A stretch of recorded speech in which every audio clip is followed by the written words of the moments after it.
أعوذ بالله من الشيطان الرجيم. بسم الله الرحمن الرحيم.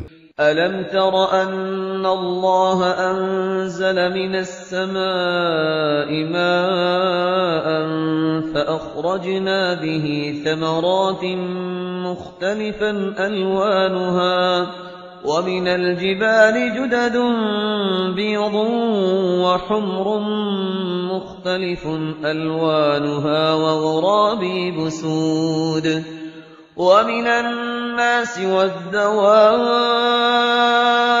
والأنعام مختلف ألوانه كذلك إنما يخشى الله من عباده العلماء إن الله عزيز غفور. إن الذين يتلون كتاب الله وأقاموا الصلاة